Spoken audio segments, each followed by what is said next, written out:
My name is Craig Mattis. And I'm Jack Giles. And Jack and I are here together for a very good reason. We are both huge fans of music from the 80s. I've been listening to this stuff for like 40 years.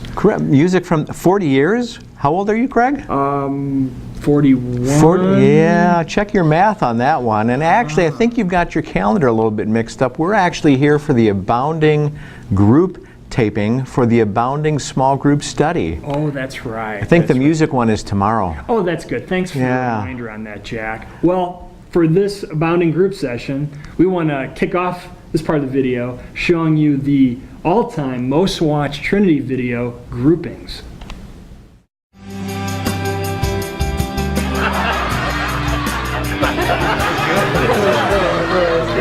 Oh man, you know guys, I've got to say, I really enjoyed our group. Can you believe it's been 5 years since we started this? It's been 5 already? Yeah. Yeah, how many groups can say that? Does anybody want an appetizer? Yeah, that sounds like a great idea. I wonder what's going on over there. It sounds like a party. Yeah, I'm gonna go check it out. Okay. We should get the sampler. I like little variety, some new things once in a while. Well, we always get the garlic cheese bread and there isn't any on the sampler. So Craig had asked me the other day if our groups thought about multiplying. What? I know I brought up the idea about the sampler platter, but that sounds like too much variety to me. Why would we want to do that? We've all become such good friends. You know, you guys aren't going to believe this, but that's a group of folks from Trinity. I thought I recognized some of the people walking by. I didn't hear anything about a church event here tonight. No. Did you? Not me. No. I wonder what's going on. I'll go check it out. So what about adding members to our group? Oh, that almost sounds worse. Just think how uncomfortable those new people would be. If we get too many people in our small group, can we still be called a small group? Yeah, and we wouldn't be able to meet at a restaurant like this. Wow. You guys aren't going to believe this, but that's a small group. What? That's what they said. Can't be. There's too many people. Do they meet here all the time? I didn't ask. We'll go find out. Okay. That sounds like 200 people in there. That's not a small group. Can you imagine trying to figure out who's going to bring the coffee? Who'd be in charge of the appetite? Hey, there go some more members from Trinity. Wow. How many people do you think they can fit in there? I can't believe it. That is all one group of people from a small group that started at Trinity. It's now 20 groups, and they started their group 5 years ago, just like us. This is their annual get-together. In just 5 years.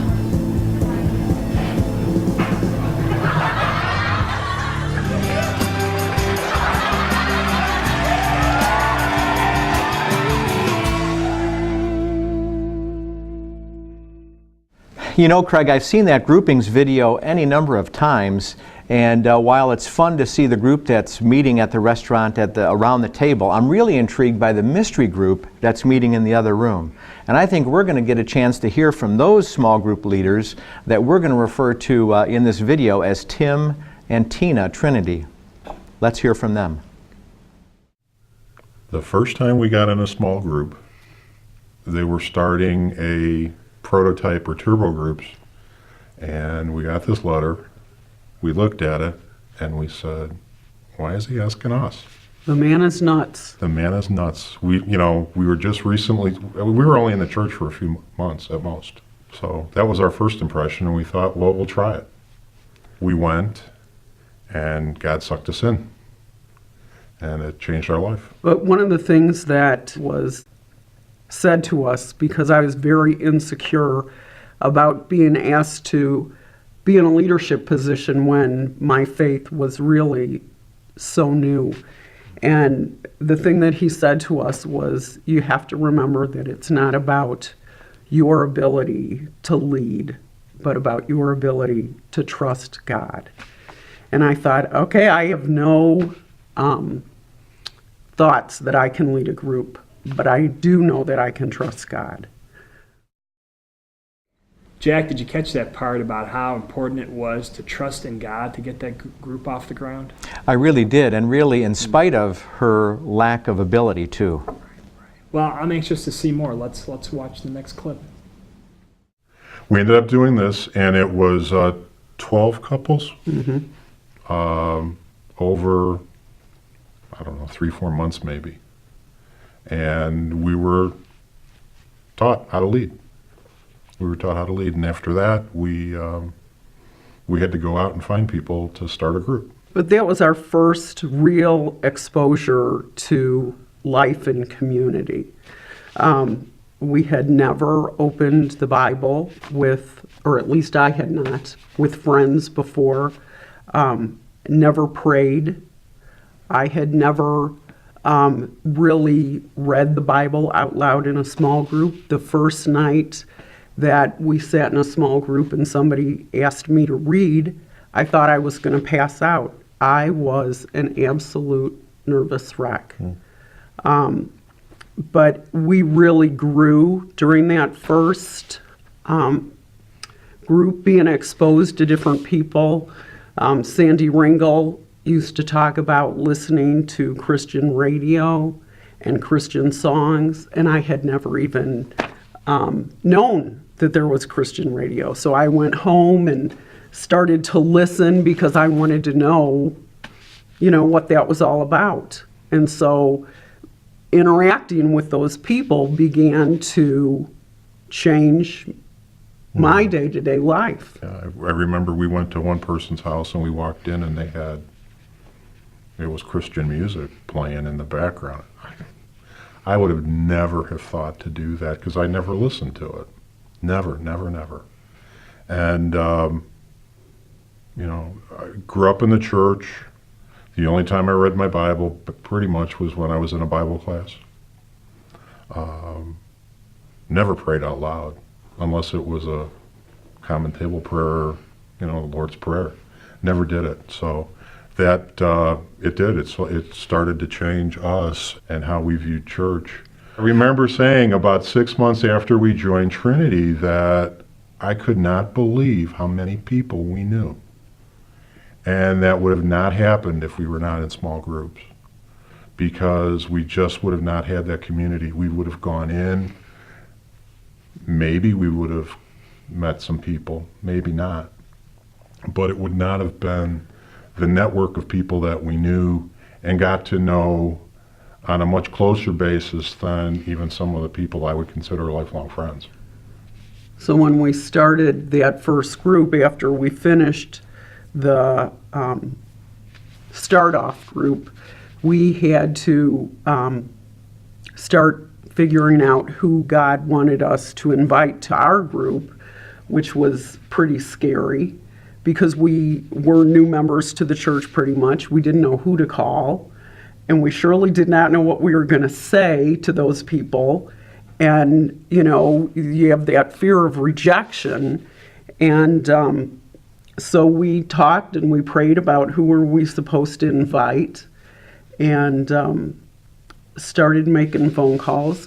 And I really don't think that anybody that we called said no. No.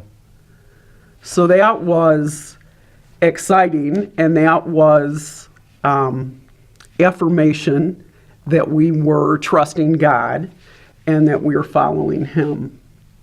And we didn't know what we were doing. I mean, we went to the first group and, we just believed that if we follow God's leading, that it would all turn out okay.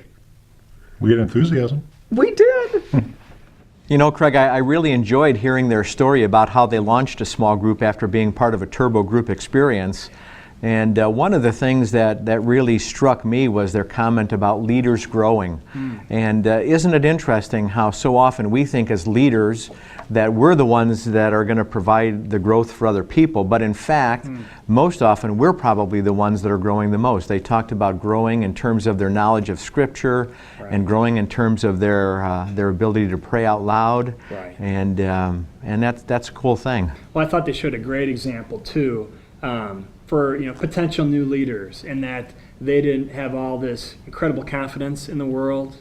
They were scared, they're fearing rejection. But again, they brought that trusting in God part. They trusted in Him, and not that this would be a prayer answered, for every potential new group or new leaders, but that they talked and prayed about who they were going to invite.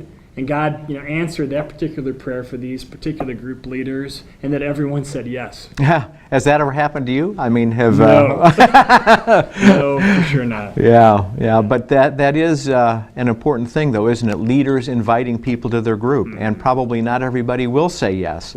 But the importance of just inviting people to be a part of the group experience. And I think too that. Again, God answered that prayer for them about just giving them all those people to say yes, but I am totally confident that for all of our leaders, that God's going to step in and help them out with their new groups. So hey, want to watch some more? I'm ready. Okay, great. We learned some really good basics in going through the group with Jack, and we just tried to stick to it. We made it a point to have an empty chair in the room, so that everybody in the group knew that it wasn't necessarily all about us, and that there was always an empty chair for somebody to come in. The group was never closed. We also had a covenant where that was part of it, as well as just some of the things that we would do in the group, and that's helped set the guidelines for that first group. I mean, we had fun. I mean, you have to have fun with it. No one's going to want to go out, especially we were doing it every other week then, but nobody's going to want to spend 2 hours if it's going to sit around and everybody's going to be somber and, oh, well, let's talk about this and what do you think? I mean, you have to have fun with it. And I think we were able to do that. Many of the people that we were with were in the same type of position, at least that I was, that my faith was very, very new and very exciting, and I wanted to learn, I wanted to grow, and I wanted to share that with other people. I think that is very contagious, and when somebody in the group is explosively growing, it just lends itself to everybody else getting excited too. And then when you see things happening in each other's lives and you're sharing that and you're praying for something and you're answering answers to prayers, that it just all feeds on itself, and God is glorified. And it wasn't just us as the leaders that invited additional people to come, but it was the group. Like Greg said before, we had the empty chair, and the empty chair was not our job to fill. It was whoever God was bringing there, whether it was through us or another group member, and we were very focused also on raising up additional leadership so that we could grow the group again. When we started the group, we knew that we would want to continue to multiply the group over time when we got big enough. Greg, did you hear all the things that they mentioned in this segment? I mean, they talked about group covenant, the empty chair, the fun and enthusiasm, the raising up of new leaders. Yeah. Well, they write small group ministry books on everything that they just said over the last few minutes. Pretty amazing. One of my favorite parts that they shared was that thing about the empty chair. I mean, how huge. Here, for this session, we're talking about the abounding group. And for an abounding group, it is key that you've got a group that's got an empty chair, and that empty chair, it's a place where it's both a place for inviting someone new to the group, and it's just also a symbol that the group it's not closed. It's all welcoming to new people. And did you notice who was doing the inviting? It wasn't just the leaders. It wasn't just the leaders, it was the whole group. And also how important that is because it aligns with the mission of Trinity of loving people to Christ. Right. So, and we always want to be mindful of that. Yeah, and they had that, as you mentioned before, key to have that group covenant, a real foundational piece, which, something that they would say in their group covenant also would be like something about the empty chair, that the group is, to multiply and to reach more people for Christ. Yeah. And it sounds like they also made it clear that from the very beginning of the group, everyone understood that eventually the group would multiply so that they can indeed reach more people for Jesus. Right, and that whole thing with multiplying is that you're raising up new leaders too, and they definitely hit that subject too. So it wasn't just ending with them, they're raising up new leaders so they get those new groups off the ground. Sounds like an abounding group to me. Definitely, that's why we're showing them here. So hey, let's watch some more from them. The tensions were always the same. They never, whether it was the first group or the second group, the tensions are always the same. People have gotten to be so close that they don't want it to stop. They don't want it to end. They're afraid that these friendships are going to end, or maybe the support won't be there that we had over the last year or year and a half, whatever it was. We had that when we had our first multiplication from our first group. That was there, and we had to work through that. I think the other thing that was kind of a consistent thing through that is we have to remember why we're doing it. And I think if you appeal to people saying, somebody had to, you were invited into this group, and if it would have been closed before that, you would have never been in here. We wouldn't have got to know what a wonderful person you are. You wouldn't have gotten to build these friendships. And there are a lot of other people out there that really want to feel this, and it would be such a shame not to let other people experience that. When we first started in small groups, we didn't really call it multiplying, we called it birthing. And I really almost like that term better because that is kind of what it feels like when you're a mother and you're expecting and it's your first child and you don't know what to expect. It's very scary. And when you have been with these people that you love and you're very intimate with, the thought of going in two different directions is very scary. It's painful to have that separation. And when you end up in the two groups and you realize that those friendships that you had with the other group are not going to end, then you can start to experience that real deep-seated joy that you have. The first time we birthed, we didn't know how to do it. We decided to, like in Acts, when they were trying to figure out who was going to replace Judas. So we decided to draw lots. And we came down here to Trinity, and we came to the sanctuary, and that's what we did. Which was another thing that I probably, a year ago, I would have thought that was weird too. Because that's it's a little more of the supernatural kind of thing, and it worked out great. That was definitely a God idea, because it worked out well. When we birthed later groups, we didn't always do it the same way. We didn't cast lots every time. One time we divided geographically because that's what made sense. Another time we did what we called a natural birth, and that was that there just were different friendships that had been formed during the group that made the most sense to divide that way. Or we would just say, we're going to go and start a new group, and maybe a couple people might have gone with us, and the rest stayed with that group. So that's another way that we birthed. Probably our biggest prayer as we led groups over the years. I prayed for XAs and LAs, which are the assistant leaders, because to really birth successfully, it can't just be about one leader grabbing a second leader, but you have to have that leadership coming up from behind. So if you have two sets of leaders that can start the group, and the other group has also two sets of leaders, then you're working from a strong base.